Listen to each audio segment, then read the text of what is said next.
Okay, hi, back again to discuss a case after a long time.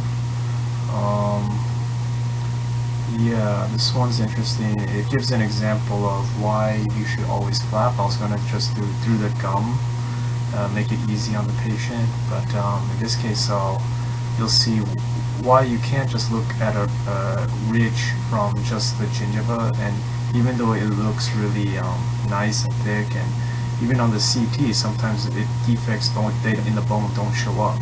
So I'm a real big proponent, even if it looks like a slam dunk case, to really flap a little bit and take a look at the underlying bone, because you'll find that, from my experience, you need to look at the bone always. Even the case is simple, lay a flap. Always lay a flap and look directly at the bone, and yeah, before you decide to place the final implant in, because you may be surprised that there are defects that you will need to graft before placing the final bone. So this is a simple case on number, I think, 4 that clearly kind of demonstrates that. So enjoy.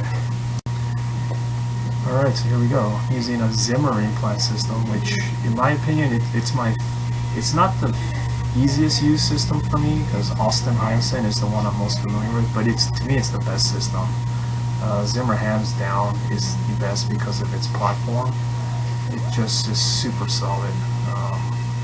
Yeah, I should go in more in depth in it, but yeah, I'm going through the Zimmer drill progression here, and you can see right now I'm going through the gum, not going to lay a flap yet, because I like to envision where the future crown is going to be, and to do that I like to have the gum there. It kind of gives me an idea of what the perio will look like later in the future. So you can see there, everything looks perfect, right? Bone width looks great, looks like a slam dunk case, but yeah, I'll show you later why you do want to lay a flap down. But yeah, Zimmer's just great. I mean, I don't like their surgical kit, to be honest. I feel like it's a little hectic. I wish they simplify it.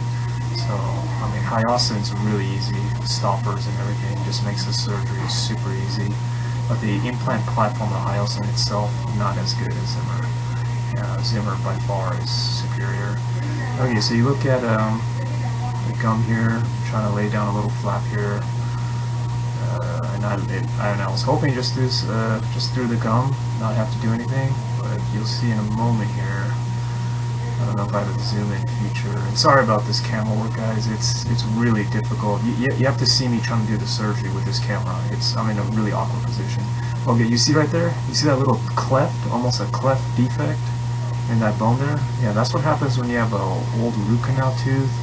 The buccal bone will resorb on those old root canal tooth, and if you did immediate placement on that, there's issues. I like to wait with the bone try to heal up as best as can, but because there's a cleft there, I'm really glad I laid down that flap, because now I know, okay, I'm going to have to put a little graft there to fill the space. But yeah, that's why I highly recommend always laying some sort of flap down. Even if it looks slam dunk, you always get these little surprises in the bone. The bone really never is what you expect it to be, from my experience, even with the CT. I mean, CT is good as a safety precaution, but it's no substitute for actually laying down a proper flap. Okay, so here we go. In the final drill progression, I under-prep the site. You don't want to go to the full width on the maxilla, especially because it's soft bone, so you do want to go under so the implant has some bite to the bone.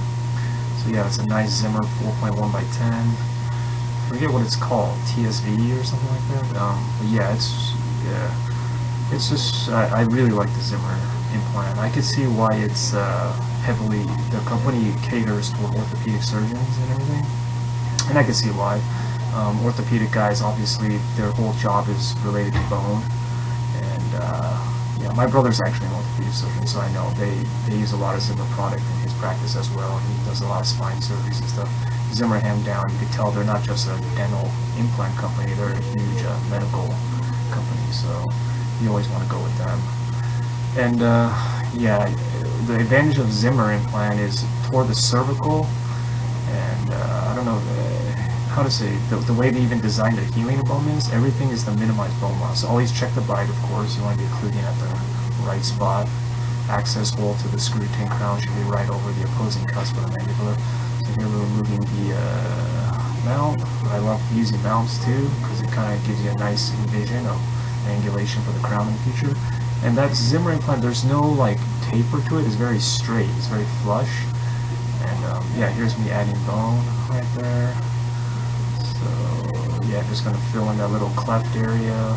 Some I think I'm using, I forget what to call them, all-outs or something.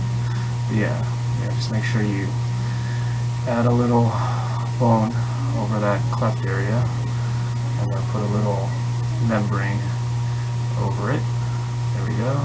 And the rest of the video is just me suturing, so yeah. And then finished result, looks great.